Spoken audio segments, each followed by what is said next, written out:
Uma puérpera gesta 3 para 2, aborto 1. Teve parto pré-termo com 36 semanas, sem intercorrências.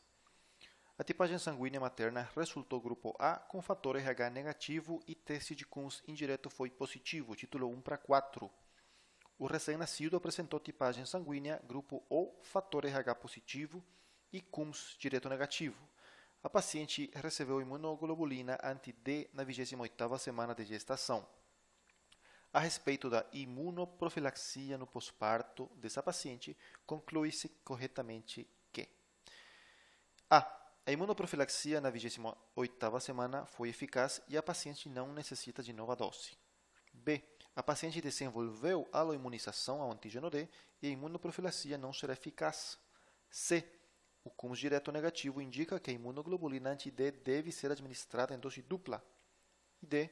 O teste de Coombs indireto positivo é esperado e a imunoglobulina anti-D deve ser administrada. Veja, uma questão interessante de doença hemolítica perinatal, onde você tem que saber o que significa Coombs indireto positivo, Coombs direto negativo, aquela imunoglobulina anti-D, o que é, a titulação. Então, para você entender essa questão e poder responder ela, você tem que lembrar conceitos básicos de doença hemolítica perinatal ou eritroblastose fetal. A gente vai lembrar da fisiopatologia, da história natural da doença nessa apresentação, a continuação, e você nunca mais vai esquecer. A gente tem a mãe, a gestante, que é RH negativa, e seu primeiro filho é RH positivo. O que acontece? No decorrer da gestação, algumas hemácias fetais ingressam na circulação materna, as denominadas transfusões fetomaternas. Então, acontecem no decorrer da gestação e especialmente no parto ou quando acontecem sangramentos na gestação. O que acontece? O sistema imunológico da mãe é então sensibilizado.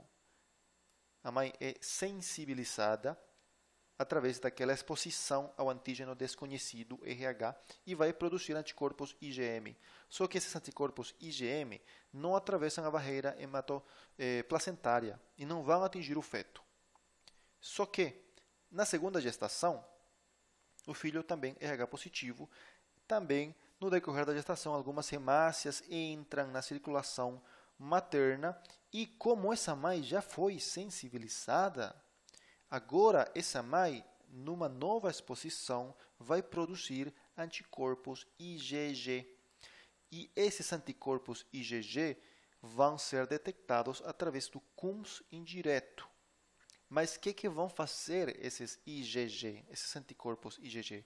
Como eles são pequenos, menores que os IgM, eles vão atravessar a barreira placentária e vão atingir o feto. E no feto, eles vão causar hemólise, anemia, hidropsia e morte fetal. Aí é quando você vai lembrar que o Coombs direto, então feito no sangue do recém-nascido, do feto, detecta a hemólise.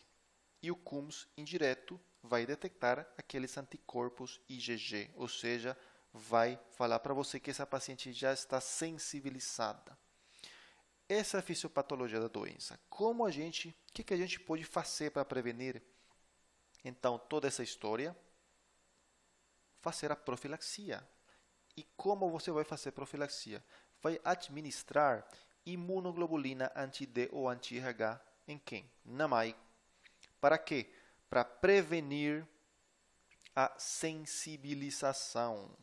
Para prevenir, porque sem sensibilização, ela não vai produzir depois IgG e o IgG não vai causar a hemólise. Então, dessa forma, com uma profilaxia através da administração de imunoglobulina anti-D na mãe, você vai evitar a sensibilização e evitar toda essa doença. Então, profilaxia é para evitar a sensibilização materna, obviamente quando a gestante não estiver sensibilizada. Então, é por isso que em toda gestante RH negativa, você vai solicitar o teste de Coombs indireto para ver se ela está ou não está sensibilizada. E quando que vai estar sensibilizada? Quando o teste de Coombs indireto for reagente com titulação maior ou igual do que 1/16. Aí você vai falar, essa gestante está sensibilizada. Se o teste for não reagente ou reagente com titulação baixa, ou seja, 1/2, 1/4 até 1/8, ou não reagente, significa que não está sensibilizada. Pois bem, a gestante, então, vamos pensar, considerar que não foi sensibilizada. O teste de Cummins indireto não deu reagente ou reagente com titulação baixa. Então, você está autorizado para fazer a imunoprofilaxia com imunoglobulina anti-RH ou anti-D.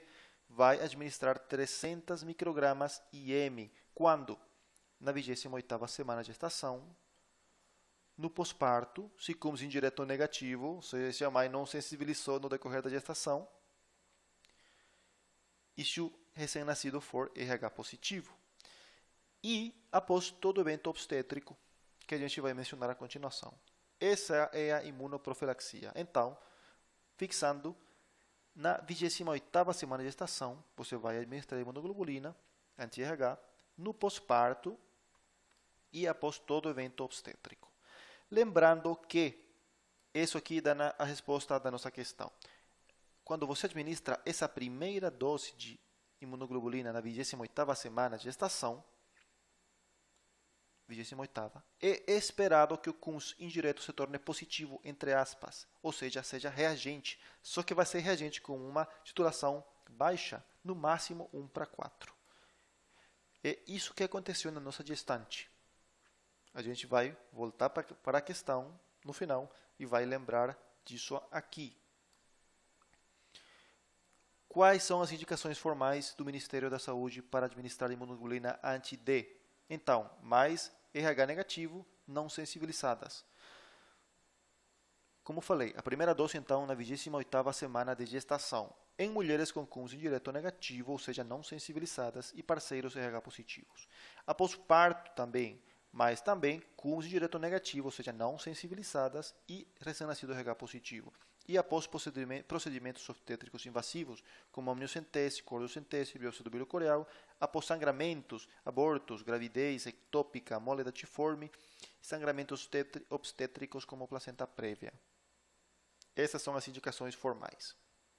Lembrando que, idealmente, você vai administrar a imunoglobulina no pós-parto até 72 horas no pós-parto ou no evento obstétrico referido.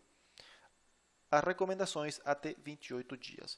Então, isso você tem que saber. Você tem que saber que administra imunoglobulina nas gestantes não sensibilizadas, ou seja, Cummins indireto negativo ou reagente com titulação baixa, na 28ª semana de gestação, no parto, se o RH for positivo do recém-nascido e o Cummins continua negativo na mãe, procedimentos invasivos e eventos obstétricos. E eu vou lembrar mais uma coisa para vocês, que a incompatibilidade do sistema ABO também existe. E quando pode existir? A mãe tem que ser necessariamente O e o feto AB ou AB. Voltando para a nossa questão. Vamos lá, então. É uma gestante que acabou de ter o parto, no pós-parto, então, e ela é RH negativa. E que mais? Olha que interessante. Ela recebeu a imunoglobulina anti-D na 28ª semana de gestação. Que ótimo, foi feita corretamente a imunoprofilaxia.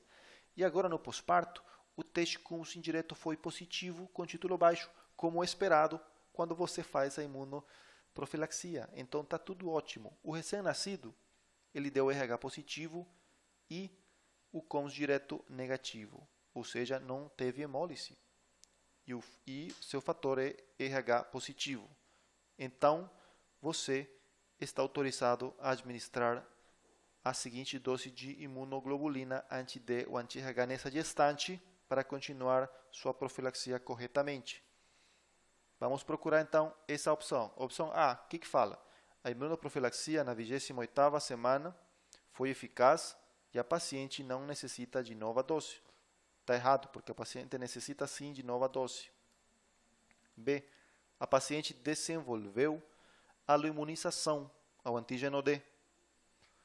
E a imunoprofilaxia não será eficaz. Não desenvolveu a aloimunização, porque o teste de Cummins com aquela baixa titulação não significa sensibilização ou aloimunização, que é a mesma coisa. A opção C, por que está errada? Porque se o teste de Coombs direto está negativo, significa que não aconteceu hemólise. E só isso. A imunoglobulina anti-D deve ser administrada normalmente e não em dose dupla. Então, essa dose dupla não faz sentido. E a opção D, finalmente, que é a nossa resposta correta, fala o seguinte: o teste de Coombs indireto positivo é esperado. Por que é esperado? Porque ela recebeu a imunoprofilaxia na 28ª semana. E ele recomenda e diz a imunoglobulina anti-D deve ser administrada. Então, corretamente, essa é a resposta correta por tudo que eu acabei de explicar para vocês.